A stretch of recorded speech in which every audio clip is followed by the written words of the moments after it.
Pag sinabi mong botohan, diyan na po pumapasok ang politika. Pag sinabi mong politika, siyempre, will of the people. Will of the people ang matutupad po dyan. Maraming factor. Number 1, alam nilang naolat ang lahat ng alyansa at wala nang hatak si Marcos. Sabi nga nila, first.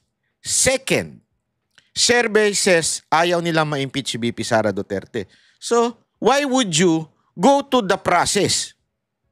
Diba? Pag go to the process kayo, malalaman ngayon kung sino may gusto mapa-impeach. Ilang percent yun na nagsasabing ayaw ma-impeach si VP Sara Duterte. Number 3, they all know, kaya nanalo itong mga alyansa na tulungan kahit papaano. Halimbawa, si Tulfo. Halimbawa, si Soto, tsaka si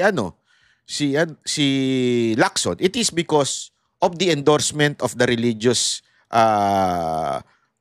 church. Like, for example, is Iglesia. At saka, mga kababayan ko, yung unang tanong kasi dun sa impeachment, kasi di ba nagkaroon ng unang survey regarding dun sa impeachment ni Vice President Sara Duterte, at sinasabi nila na maraming Pilipino raw ang gusto yung ma-impeach si Vice President Sara Duterte. Which is dun talaga nagkaroon ng problema kasi hindi malinaw yung naging tanong dun sa survey na yon. Ang pagkakaintindi ng mga kababayan natin doon, kung gusto ba nilang matuloy yung impeachment, pero pinalabas nila, gusto nilang ma-impeach si Vice President Sara Duterte. Bakit ba gusto ng mga kababayan natin gustong matuloy yung impeachment? Para mapahiya yung mga kongresistang nag-file ng impeachment na wala namang kalatoy-latoy naman talaga yung kanilang inihaing reklamo. So, tinwist nila yung survey para palabasin na, tingnan nyo, marami sa mga kababayan natin ang gusto ma-impeach si Vice President Sara Duterte at sinakyan yun ng mga komunista, ng mga kongresista, which hindi naman naging effective. Kaya nga tumaas pa yung survey ni Vice President Sara Duterte, lumagapak naman yung survey ni Bongbong Marcos.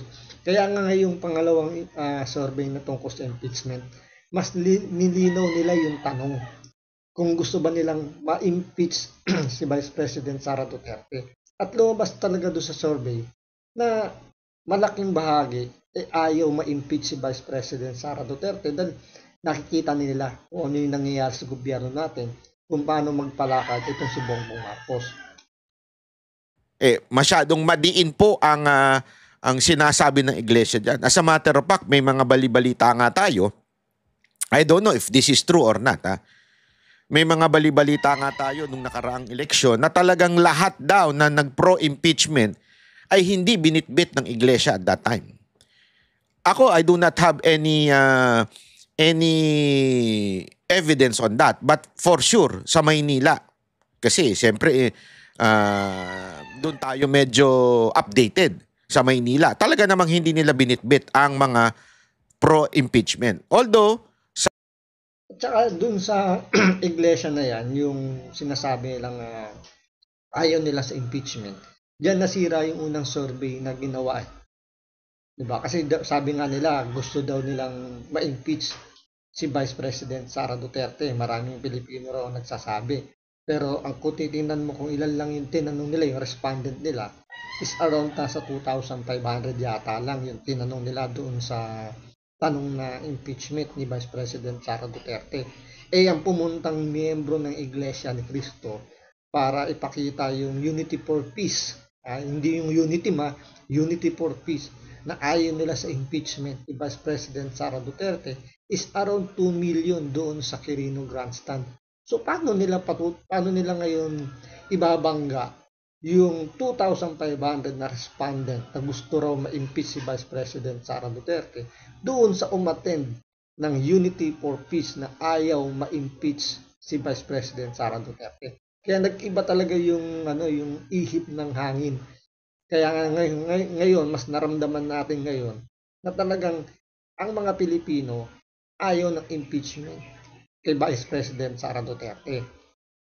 Some won, some natalo. It is because of questionabling mga hakbang. Marami po tayong alam dyan, kaya lang mahirap eh. Mahirap tayong magsalita dahil alam naman natin, kailangan ng ebidensya. Yung mga barangay-barangay captain, di naman magsasalita yan. Marami dyan, mukhang pera. Hindi, alam mo, sa totoo lang eto, marami tayong subscriber ng Banateros dito ng mga barangay captain. Pero ako nalulungkot ako eh. Nalulungkot talaga ako sa kalagayan ng ating bayan. Paano tayo maaayos kung doon pa lang sa pinakaibaba, korap na ho tayo? Alam nyo yan. Kayo mga taga Maynila, alam nyo yan. Marami tayong subscriber ng taga Maynila dito. Tangina, ang dami nyong korap dyan. Pasensya na ha. Ang dami nyong korap dyan. That's the truth. Alam nyo, mas gusto nyo ito, pero dahil sa hindi nagbigay, hindi nyo binitbit. Alam nyo yan. Kaya walang nangyayari sa bayan natin eh. Akala ninyo, ay, banat ba, intindi mo naman kami. Kailangan namin ng ayuda, kailangan namin ng pera, kailangan namin ng tulong ni congressman. Oo, pero putya, barya yan. Mantakin mo, nagnakaw ng 10 bilyon. Halimbawa lang, 10 milyon, ang binigay lang sa inyo 1 milyon. At saka banat ba, hindi lang sa Maynila nangyayaring ganyan na ultimong barangay captain infected na ng korupsyon. Halos buong Pilipinas. Hindi naman natin sinasabi na lahat, pero majority sa mga barangay captain, sa mga barangay-barangay, talagang nagiging na rin yan, practice na. Kumbaga, ang nagiging na lang nila rito, yung philosophy nila eh. Kung yung mga nasa taas nga, nagnanakaw, dumidiskarte, kami hindi pwede. Tandaan ninyo, ang barangay, isa sa pinaka-powerful na pagdating sa eleksyon. Bakit kamo? Sila yung mas nakakilala sa mga constituent nila kasi mas maliit lang ang hawak na yan na constituent. So mas madali nilang mahihilot compare kung sa mayor, diba? Kaya nga tingnan niyo ang mayor bumababa sa mga barangay at kinakausap yung mga barangay captain para makakuha ng suporta. So ganyan yung nagiging diskarte yan ng mga ilang barangay official, diba, barangay captain. Kumbaga, kinakapitalize nila yung kanilang power dahil nga mas sila yung mas nakakahalubilo ng kanilang mga constituent. So mas madali nilang nahihilot. Kaya mostly talaga sa mga barangay, talagang infected na rin ng korupsyon. Baka nga hindi ganun ang comparison eh. 100 milyon ang ninakaw, 1 milyon lang ibinigay sa inyo. Binigyan kayo ng barya, tuwan-tuwa na kayo. Pero hindi nyo maintindihan na mas matindi pa pala ang ninanakaw niyan in the long run. Bakit? Hindi umaasenso yung bayan nyo eh. Yung lungsod nyo hindi umaasenso. Yung bulsa lang ninyo umaasenso. So, tendency talaga nga naman kawawa. Diba? Kawawa ho tayo. Oo, maaaring malaki kinita ng mga barangay-barangay captain. Yung mga, sorry pero this is the truth. And I know, wag tayo magmangmangan. Ang dami dyan, kaya hindi nananalo yung iba dahil sa last minute nagkasingilan eh. Hindi na nakapaglabas yung ibang mga kandidato. Kaya nanalo yung mga pro-impeachment pa. Kayong may kagagawan. That's how corrupt our country is. Kaya wala tayong asenso. Huwag niyong asahan na may magbabago sa ating bayan dahil lang nagbago ang presidente. Huwag niyong asahan yan, mga kababayan. Kaya pansinin ninyo, kahit pumasok si Duterte, ang hirap niyang maayos ang bayan. Bakit? Corrupt to its core. Ultimong barangay captain, barangay kagawad, corrupt. Bigyan lang ng konti, 100. Wala na. Nasa iyo na boto. Paano mababago bayan mo?